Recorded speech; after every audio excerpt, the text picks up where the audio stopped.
अस्मिताताईंची वारी डॉक्टर नसीमा पठाण यांच्या निवासस्थानी पोहोचली असून अस्मिताताई गायकवाड यांची सामाजिक कार्याची व्याप्ती ही अतिशय मोठी आहे असं प्रतिपादन या प्रसंगी डॉक्टर नसीमा पठाण यांनी केलं। शिवसेना उद्धव बाळासाहेब ठाकरे पक्षाच्या अस्मिता गायकवाड यांनी भगवा सप्ताह कार्यक्रमाच्या अंतर्गत अस्मिताताईंची वारी गुणवंतांच्या दारी हा उपक्रम राबवण्यास सुरुवात केली आहे। सोलापूर शहरातील अनेक गुणी मान्यवरांच्या प्रत्यक्ष गृहभेटी घेऊन त्यांनी त्यांच्या कार्याचा गौरव या उपक्रमातून केला जातो। याचबरोबर मान्यवरांची प्रेरणा आणि त्यांचे आशीर्वाद घेणं हा कार्यक्रमाचा हेतू आहे असं अस्मिताताई गायकवाड यांनी सांगितलं। आज आपण अस्मिताताईंची वारी गुणवंतांच्या दारी हा जो मी उपक्रम घेतला यामध्ये माझ्या लाडक्या माझ्या मार्गदर्शिका नसीमाताई पठाण आणि ज्यांनी मला माझ्या जडणघडणीमध्ये पण त्यांचा मोठा वाटा आहे, त्याचबरोबर समाजामधल्या अनेक दिग्गज लोकांच्या जडणघडणीमध्ये ज्यांचा मोठा वाटा आहे अशा प्राध्यापिका नसीमा पठाण हे या सोलापूरचं वैभव आहे।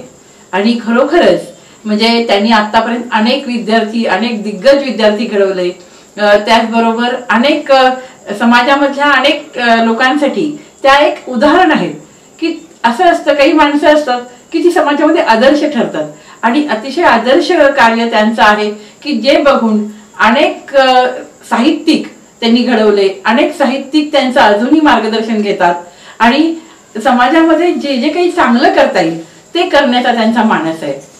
त्याचबरोबर माणसाचं असं असतं की त्याचं मन फार शुद्ध लागतं आणि तेव्हा कुठं सगळं त्याला मिळतं। तर मला खूप अभिमान वाटतो की एवढं शुद्ध मन आहे नसीमाताईंचं की त्याच्यामध्ये कुठं आर पार म्हणजे आरशासारखं स्वच्छ असं त्यांचं आयुष्य आहे, असं त्यांचं मन आहे आणि प्रत्येकासाठी एक चांगल्या भावना सद्भावना घेऊन त्या समाजामध्ये काम करतायत। आणि त्यामुळेच मी असं ठरवलं होतं की आज ताईंना भेटायचं आणि आज माझी वारी आज त्यांच्या दारामध्ये आली आहे। अतिशय सुंदर आणि अगदी ओघवत्या वाणीने त्यांनी माझे स्वागत केलं, माझ्याबद्दल बोलल्या, त्यांनी स्वतःचाही प्रवास सांगितला।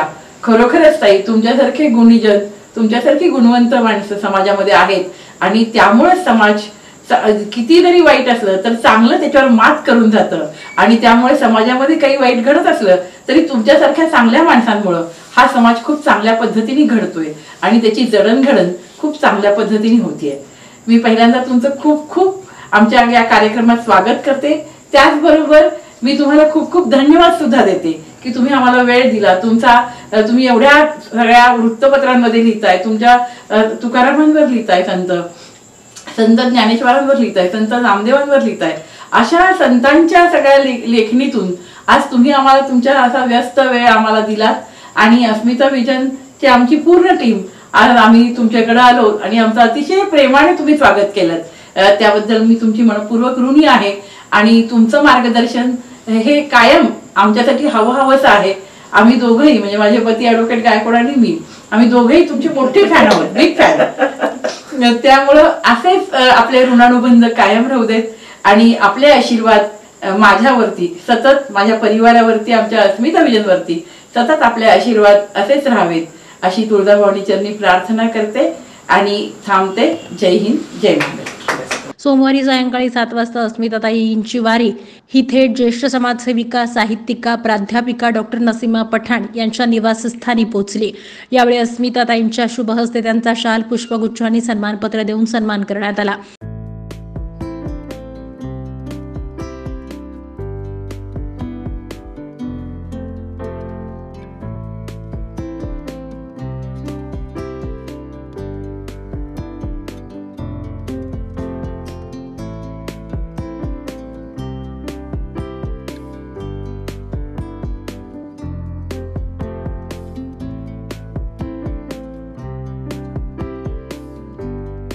या भेटीमध्ये अनेक महत्त्वाच्या सामाजिक विषयासह साहित्यांवर चर्चा झाली।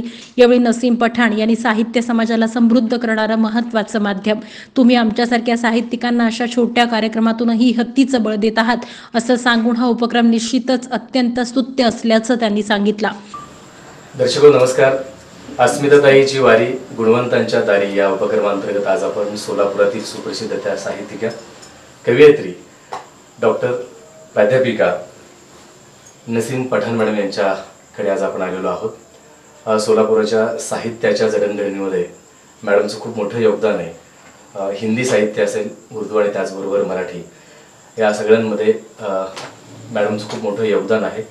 सुरुवातीलाच माझा हा प्रश्न असणार आहे, मॅडम तुमचं खूप खूप अभिनंदन आणि कौतुक यासाठी की या उपक्रमाच्या माध्यमातून आम्ही तुमच्यापर्यंत पोहोचलेलो आहोत. सोलापूरच्या साहित्यामध्ये आपलं खूप मोठं योगदान आहे. तर तुमच्या साहित्याची सुरुवात, तुमच्या लेखणीची सुरुवात कधी झाली याबद्दल आमच्या दर्शकांना उत्सुकता आहे जाणून घेण्याची. काय सांगाल? आदरणीय अस्मिताताई सुरेश गायकवाड, शिवसेना उपनेत्या, शिवसेना उद्धव बाळासाहेब ठाकरे पक्ष. अस्मिताताई या सर्वांच्या आहेत, कारण प्रत्येकाच्या जवळ अस्मिता ही जपण्याचं कार्य करणाऱ्या अस्मिताताई आहेत. आणि हा जो उपक्रम ताईंनी आणि वकील साहेबांनी आणि सहकाऱ्यांनी घेतलेला आहे, सुरेश बाबू गायकवाड सर ॲडव्होकेट, खरं तर साहित्यामध्ये वकील असून रुची घेणारे हे अस्मिताताईमुळेच घडलेला हा संसर्ग दिसतोय त्याच्यामध्ये. आणि याच्यामध्ये ज्यावेळेला अस्मिताताईची वारी गुणवंताच्या दारी या 2 ओळीमध्येच अस्मिताताईंच्या मनामध्ये दडलेलं बरेचसे शब्दांचं एक भांडार हे इथे सिद्ध होतं. याच्यामधून मला स्वतःला असं वाटतं की एक अनसीन पॅसेज जो आपल्याला दिसत नाही, पण अशा पद्धतीने आता तर 1000 नाही, ते म्हणतायत 1000 पण करतील 5-6 हजार, कारण त्या किती करतात याचं वजन माप काटा त्यांच्याकडे नाहीये, फक्त करत जाणे एवढं मात्र त्यांचं आहे. तर 1000वर किती शून्य देतात हे माहित नाही, पण हा प्रकल्प आहे, हा प्रकल्प इतका सोपा नाहीये. फोन करणे, त्या माणसाच्या आवडीची वेळ घेणे, त्याच्या आवडीचं ठिकाण घेणे, आणि मुख्य म्हणजे सोलापूर शहरातून त्या माणसाचं त्याचं स्वतःच घर उडकून त्याला त्याच्यात पाहणे, हा एक मोठा प्रकल्पच आहे याच्यातला. हे ताईंनी सरांनी केलेलं आहे. म्हणजे करताना मनुष्य करत राहतो, पण जे करतो आपण ते त्याची नोंद किती जाते या विचारापेक्षा फुटप्रिंट्स जे असतात आपल्या कामाचे ते उरतात.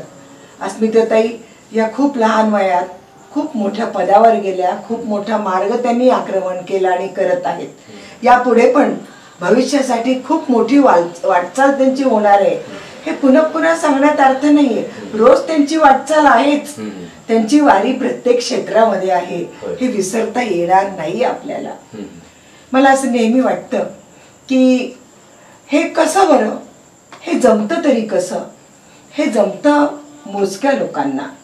म्हणून अस्मिताताईंच्या बाबतीत मी एवढंच म्हणेन की persons are many but some are few and you are among them. त्या मोजक्या शेलक्या अशा धीरोदात्त असणाऱ्या, रणरागिणी असणाऱ्या, शब्दप्रभूच्या वाटचालीवर चालणाऱ्या आणि काव्यात्मकतेचं माधुर्य देणाऱ्या अशा बहुरंगी बहुढंगी इंद्रधनुष्य व्यक्तिमत्वाच्या अस्मिताताई या विरल्या असतात.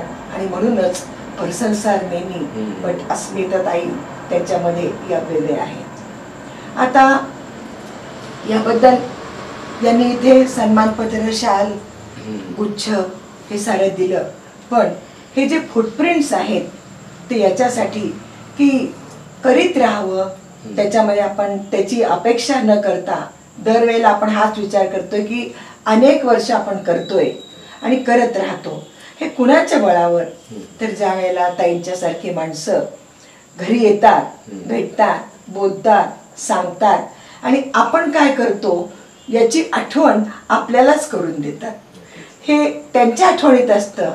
म्हणजे त्यांच्या हृदयामध्ये साठवलेल्या या आठवणी म्हणजे अस्मिताताईंच्या कार्याच्या रूपाने आहेत. निश्चितपणे त्यांनी कुणाकुणाचं थोडं थोडं थोडं थोडं पाहिलं असेल आणि जे चांगलं असेल ते घेतलं असेल. चांगलं घेणं, चांगलं पाहणं, चांगलं बोलणं, चांगलं सांगणं, चांगलं वागणं, चांगलं लिहिणं, चांगलं करणं हे सगळं चांगलं याच्यामध्ये आलेलं आहे असं मला नेहमी वाटतं आणि खूप अभिमान वाटतो. जेव्हा केव्हा आम्ही भेटतो त्यावेळेला अगदी या हृदयीचे त्या हृदयी घातले असंच होतं आम्हाला. जरी अजूनही बरीच वाटचाल असली तरी अस्मिताताई त्यांच्या विजनच्या चॅनल मधून, त्यांच्या बोलण्यामधून, त्यांच्या भाषणामधून, मग ते वकिलांचं असेल, महिलांचं असेल, बँकेचं असेल, संक्रांतीचं असेल, तिळगुळाचं असेल, एखाद्या शनिवारच्या शनिदेवाच्या कार्यक्रमाचं असेल. मी तिथं ज्यावेळेला कॉलेजमध्ये जात असते त्यावेळेला शनिवारी संध्याकाळी 6 वाजता ताईंच्या त्या घराच्या बाजूला मला हे सगळं दिसायचं आणि मला वाटायचं काय करत बसतात बाबा, यांना किती उत्साह आहे. पण प्रत्येक वेळेला हा उत्साह आम्हा लोकांना बघून आमचा उत्साह द्विगुणित करण्याचं कार्य हे त्यांनी केलं. आता आपण मला प्रश्न विचारला त्यामुळे आपण उभयतांचे आणि आपण सर्वांचे मनामध्ये ऋण राहील, हे ओझं राहणार नाही पण आठवण मात्र जरूर राहील. खरं तर मी असं म्हणेन की हे लोक बोलत नाहीत पण एकदम अचानक काहीतरी बोलून टाकतात. मग त्यावेळेला त्यांना असं म्हणावं असं वाटतं की जानो तो बहुत कुछ है इन खामोश लकीरों में. त्यांचं ओठ बंद असतात, पाय चालू असतात, हृदयाची धडकन चालू असते आणि बुद्धीचा विचार चालू असतो. त्यावेळेला जानो तो बहुत कुछ है इन खामोश लकीरों में, बाटी है हजार खुशियां हम जैसे फकीरों में असं म्हणावं वाटतं. त्यामुळे ही जी खुशी आहे ती फार वेगळी आहे आणि हे हृदय उघडून दाखवता येत नाही पण हृदयाच्या कप्प्यामध्ये कुठेतरी एखादी छोटीशी अत्तराची बाटली ठेवून त्याच्यामध्ये या आठवणींचा सुगंध अनंत वर्षासाठी जपून ठेवावा, ही अशीच भूमिका आहे. आता तुमच्या प्रश्नाकडे येते. 1968ची माझी लेखनाची सुरुवात. माझा पहिला लेख हा डॉक्टर बाबासाहेब आंबेडकरांच्यावरच होता जो बाबूराव जक्कलांनी प्रसिद्ध केला होता.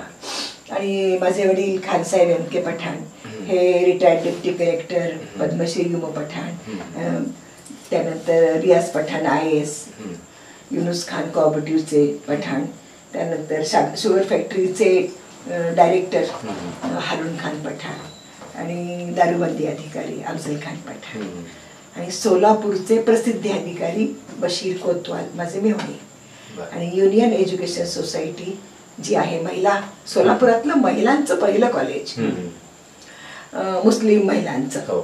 तर त्याच्यामध्ये हे अब्दुल अजीज शेख, नईम शेख आणि सध्या ॲडव्होकेट झैद शेख आणि सूर्या शेख हे पाहतात.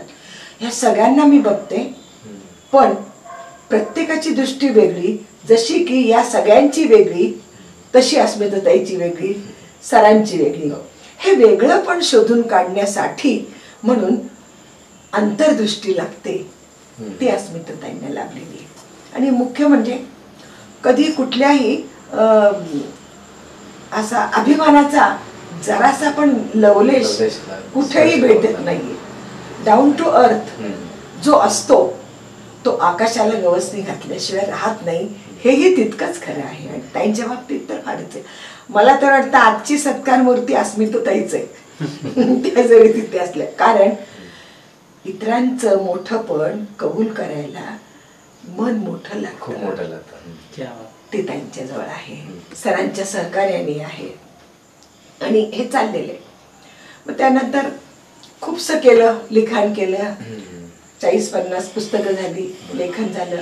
माझे गुरु Phadkule sir, Bogishen sir, Padmashri Pathan sir, हे लेखनातले काही आदर्श माइलस्टोन्स आहेत माझे. मेंटॉर ज्यांनी तुम्हाला घडवलं, ज्यांनी घडवलं.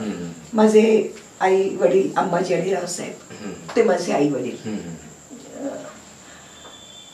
अशा साध्या वळणाच्या माझ्या आई आणि वडील 250 रुपये पेन्शनवर रिटायर होणारे नॉन करप्ट अधिकारी इंग्रज काळातले.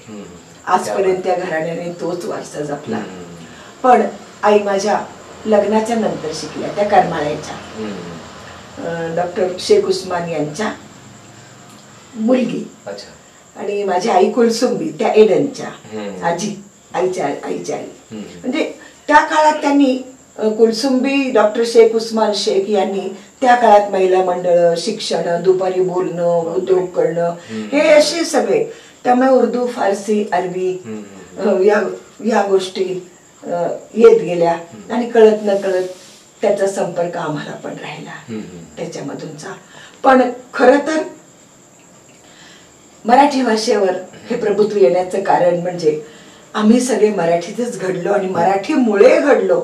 त्यामुळे मी मराठी म्हणण्यापेक्षा आम्ही मराठी, तर असा भाग आहे. पद्मश्री पठाण सर संत साहित्याचं लेखन करतात. आम्हा सगळ्यांचं शिक्षण मराठी माध्यमातून झालेलं आहे आणि मराठी सारस्वतांचे मेळे देखील आम्हाला त्याच्यामुळे सापडले. आणि काय आहे आमच्या जवळ, तर मी म्हणेल की सरस्वतीची कृपा आहे, हे सगळ्यात जास्त मोठं आहे. आणि म्हणूनच मग या संत बोधामध्ये मग तो संचार असेल, सध्या मी रामदासांच्यावर लेखन करते, त्याच्यापूर्वी तुकारामांच्यावर केलं, आता नामदेवांचं लेखन चालू आहे, लातूरच्या यशवंत पेपर मधून चालू आहे, एकमत मधून चालू आहे, सोलापूरच्या सगळ्या पेपर मधून चालू आहे, गहिरे गोंधळ आहे, मी माझं काय चुकलं आहे, किंवा सोलापुरी झटका पण आहे त्याच्यामध्ये लोकमतचा. हे अशा अनेक गोष्टींच्या मधून हे लेखन करता आलं. आणि कस्तुरबाई BEd कॉलेजमध्ये मी प्राध्यापक म्हणून होते, भाऊसाहेब गांधींच्या कॉलेजमध्ये मी होते आणि तिथे मी विना गॅप होता, म्हणजे कुठल्याही प्रकारचं गॅप न देता 38 वर्ष काम केलं. आणि त्यानंतर हो BEdला 12-14 विद्यार्थी माझे PhD झाले, 20-22 MPhil पण झाले माझे. आता जे जे मोठ्या मोठ्या पदावर आहेत, प्राचार्य आहेत, कोणी डीन आहे, कोणी व्हाईस चान्सलरला असिस्टंट आहे, कोणी प्रकुलगुरू आहे, ज्याला मला दिसतंय की आता आपलं प्रोडक्शन आहे, त्याला वाटतं की आपण काहीतरी करू शकलेलो आहे, हा आनंद आहे. आणि मग अशा वेळेला ज्याला साक्षात विठ्ठल आणि रुक्मिणीच माझ्या घरी येतात, त्यावेळेला ती वारी पण हे सांगायला हरकत नाहीये की गेल्या वर्षी पण मी आषाढी एकादशी ठेवली होती आणि यावर्षी पण ठेवली, पण रात्री 11:30-12ला नीतिभ्रष्ट व्हायला लागली. म्हणलं नाही, पाणी प्या आणि झोपा, उद्या उघडत काय ते. आणि ते एक समाधान. म्हटलं 3-3.5 वर्ष आपण विठ्ठलाचं संत तुकारामाचं तुका म्हणे लिहिलेलं आहे, रोज विठ्ठलाचं पाहिलेलं आहे, इतकं काही चुकीचं करणं बरोबर नाहीये. ती एक कृपा. आणि सर्व धर्मियांच्या बद्दलची जी भूमिका आहे ती त्याच्यामध्ये आहे. त्यामुळे 7 ते 8 धर्माचा माझा चांगला अभ्यास आहे आणि त्याच्यावर मला सांगायला अभिमान वाटतो की या सगळ्या धर्मांच्यावर माझं लेखन अत्यंत अप्रतिम आहे. आणि त्याच पुस्तकाला जाऊ देवाची या गावा या नावाचं ते पुस्तक आहे. त्याला पुरस्कारही भरपूर मिळाले. आता नको पुरस्कार काय, कारण साक्षात रूपाने विठ्ठल रुक्मिणी येऊन बसलेत माझ्या घरात. त्याला साक्ष रामदास महाराजांची आहे, आपण सगळे आहेत, पुरस्कार वरती आहेत, खोलीमध्ये आहेत, काही झाकलेले आहेत, काही लपलेले आहेत, काही कपाटात आहेत, आणि आता हे ताजे ताजे असे सगळे आलेले. एवढंच आहे की या पुरस्कारांनी हुरळून जायचं कधी शिकवलं नाही. मग ते नंबर 200 असतील, 300 असतील, 500 असतील. काल तर एक अशी घटना घडली वकील साहेब, कुणीतरी मला एक व्हॉट्सअप पाठवलं, 2007चा एक फोटो पाठवला माझा आणि त्याच्यात लिहिलं की तुम्हाला राष्ट्रीय फेलोशिप मिळालेली आहे, त्याचा हा फोटो माझ्या घरात, म्हणजे त्या माणसाच्या घरात. बाबा तुम्ही कशाला 2007ची रद्दी सांभाळत बसला, माझ्याच घरात ते मिळणं मुश्किल आहे. पण त्यांना मी पाठवलं उत्तर की मला खूप बरं वाटलं आणि तुम्ही त्या रीतीने तुम्हाला बरं वाटलं की यांना पाठवावं. म्हणजे माणसं आठवणीत ठेवतात. मग असं काही करा की कोणी त्याला पुसू नये आणि पुसता येत नाही म्हणून जगानं रुसवा धरू नये, असाही भाग त्याच्यात आला. जे मी लिहित गेले ते आजपर्यंत लिहित गेले. माझ्या लिहिण्याचं प्रमाण म्हणजे एक कॅमलिंगची शाईची बाटली 18 रुपयाची होती, आता ती 22ला झाली. पण परवा माझी संपली म्हणून त्या शेंडग्यांच्या दुकानात मी गेले तर त्यांनी सांगितलं मॅडम हे घेऊन जावा तसंच. म्हणलं का, तर म्हणले शाईने कोणी लिहित नाही आणि माझ्याकडे पडू नये ती. अरे बापरे म्हणलं नाही त्याचे पैसे घ्या. नको म्हणले, ते घ्या, याच्या पुढे मी शाईची बाटली मागवणारच नाहीये. कारण शाई लिहायला कोणी तयारच नाही, पेनने लिहायला कोणी तयारच नाही, पण पेनने लिहिणं आणि शाई भरून लिहिणं हे मला डॉक्टर फडकुले सरांनी सांगितलं की याच्यामध्ये तुला फारशी ऊर्जा मिळणार आहे. आणि त्या निळ्या शाईमध्ये ज्याला विचारांचे आणि भावनाचे रक्ताचे थेंब मिळवाल त्याला ती शाई पूर्णपणे भरलेली असेल आणि ती शाई मग शहीदांच्या पायावर, हुतात्म्यांच्या पायावर, अशा विठ्ठल रुक्मिणींच्या पायावर त्यांचे पाय धुण्यासाठी उपयोगाला येईल. त्यावेळेला तुमच्या लेखनाचं सार्थक होईल, हे विसरू नका. हे असं म्हटलेलं आहे त्याच्यातलं. त्यामुळे या ज्या गोष्टी आहेत या सोन्याहून पिवळ्या जरूर आहेत, पण याला जर कोणी छन्नी हातोडीने शिल्प कोरायचा प्रयत्न केला तर होणार नाहीये. कारण हे मनातलं जे शिल्प आहे ते त्यांनी साकारलेलं आहे, त्याला कोणी चित्रकार नाहीये. मला एकच वाटतं की अजूनही त्या 38 वर्षाच्या नंतर 19.5 वर्ष मी संभाजीराव शिंदे BEd कॉलेजमध्ये प्राचार्य म्हणून काम केलं, सेवाभावी प्रवृत्तीने. त्यामुळे आजपर्यंत विद्यार्थी तसेच आहेत. मग पुढे काय करायचे रोज फोन येतात. अजूनही माझे 1968 विद्यार्थी म्हणजे आपले महापालिकेतला फतेसिंग चव्हाण करवाले माझा विद्यार्थी आहे, रावजीतला 5वीचा. त्यानंतर अशोक निंबर्गी माझा विद्यार्थी आहे. त्यानंतर बळीराम काकाचा प्राचार्य शिरीष भोसले माझा विद्यार्थी आहे. विद्यापीठाची डीन डॉक्टर आयशा रंगरेज माझी विद्यार्थिनी, जमीन बडवान प्रिन्सिपल माझी विद्यार्थिनी आहे. नंतर सातारचे डीन डॉक्टर अशोक जाधव हा डीन आहे सातारच्या याच्या कॉलेजचा, आझाद कॉलेजचा, तो माझा विद्यार्थी आहे.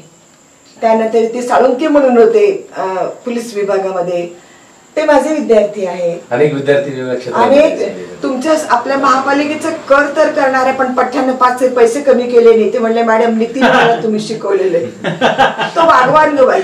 म्हणलं काय याच्यात सोट वगैरे काही असते, काही नाहीये, जे कायदेशीर असेल ते होणार आहे. म्हणजे असे अनेक विद्यार्थी अनेक वेळे मला आदरणीय विठ्ठलरावजी जाधव सरांचा निर्माण देता येतं. त्यानंतर अप्पासाहेब शिंदे तुमचे वकील पेशातले, ते माझे विद्यार्थी आहेत. आता ते घरी थांबलेत बिचारे, पण नंतर अनेक अशा महिला वर्ग जेवढे महापौर होते ते तेवढे माझे विद्यार्थी होऊन गेले. अलकाताई माझी विद्यार्थी झाली, सुशीला माझी विद्यार्थी झाली. पण मला आता वाटतं यांना आपण त्रास दिलाय, लेसनला उशिरा आल्यात म्हणून त्यांना वर्गाच्या बाहेर उभं केलं होतं. पण मी त्यांना गोड बोलून ती भानामती केली, अगं तुमच्या चांगल्यासाठी ग म्हणून. तर आजही तसंच आहे. तर या रीतीने या सगळ्या आपले रोहिणी, मोहिनी, अस्मिताताई, नंतर विजया वड्डेपल्लीला तर तिला 3 ते 5 मिनिटं मी शिक्षा दिली होती, केवळ मागे पाहिलं होतं परीक्षेच्या वेळेला. नंतर मग तिने घरच्यांना बोलावलं की मला शिक्षा दिली, म्हणजे 5 मिनिटं तुला देते पण हे नाही चालणार. अशा पद्धतीने हे सगळं घडवलं. हे कुणाला बघून? या लोकांना बघून. मला आठवतंय ज्यावेळेला माझं भाषण कोर्टामध्ये होतं ना ताई, त्यावेळेला सर चालत होते आणि सरांच्या गाडीत त्यांनी मला बसवलेलं होतं. त्याला मी उतरायला लागले होते तर त्यांनी दार लोटलेलं होतं आणि स्वतः कुठल्या कुठल्या कप्प्यामध्ये भरा भरा भरा भरा भरा पावलं चालत होती. मला वाटलं होतं आपल्यासाठी हा मनुष्य इतका चालतोय, आजही ते चालतच चालेल आणि चालत येऊन पुढे चालत गेले. म्हणजे ही सवय आहे की मी पुढे चाललोय, तुम्ही माझ्या मागे चालला. म्हणून हे फुटप्रिंट्स आम्ही अत्यंत वंदन पद्धतीने आपल्याकडनं जपतोय, घेतोय. खूप खूप धन्यवाद मॅडम. खरं तर तुमचं हे कार्य खूपच कौतुकास्पद आहे. हजारो विद्यार्थी तुम्ही घडवलेले आहात आणि तुमच्या या कार्याचं कौतुक व्हावा. आणि तुमचंही ताईंच्या आयुष्यामध्ये, जडणघडणीमध्ये खूप मोठी भूमिका आहे. ते ऋणानुबंध असेच कायम राहतात. ताईसाठी 2, कारण मला भविष्य दिसते. एक पाखरू माझ्या अंगणात आलं, अंगणातले दाणे चुगून गेलं. चुकताना त्यानं फिरवली त्याची दृष्टी, पाहिलं भलं मोठं आकाश, परीख त्याचा मोठा, लांबी त्याची मोठी, रुंदी किती माहीत नाही, खोली किती होती हेही सांगता येणार नाही. दोन्ही पंख पाखराने पसरले, दोन्ही पाय जमिनीवर ठेवले आणि एक दृष्टी वरती पाहिली आणि घेतलं ते बळ दोन्ही पंखामध्ये. बहुतेक ते 12 हत्तीचं बळ असावं. पाखरांनी झेप घेतली आकाशात, मनसोक्त ते आकाशात विहार करू लागलं. अंगणाने वाट पाहिली, माझं पाखरू अजून माझ्याकडे आलं नाही, कुठं गेलं बरं? हरवलं तर नसेल, थकलं तर नसेल, लवकर ये रे पाखरा, मी वाट तुझी बघते. पण पाखराला आकाश सोडवत नव्हतं. त्यांनी भरारी घेतली आणि मग अंगणाने पाखराला सांगितलं, पाखरा लवकर ये रे, या अंगणामध्ये तुझी वाट बघते. अंगण आजही ते वाट बघते. पाखरू कधी येईल, कधी येईल, कधी येईल. अशी भरारी आमच्या अस्मिताताईसाठी आणि सरांच्या. या प्रसंगी अस्मिता गायकवाड यांनी देखील डॉक्टर नसीम पठाण यांच्या सामाजिक, साहित्यिक, शैक्षणिक क्षेत्रातील प्रवास हा दिशादर्शक आहे असं सांगून अस्मिताताईंचा सत्कार करून त्यांच्या पुढील कार्याला शुभकामना दिल्या.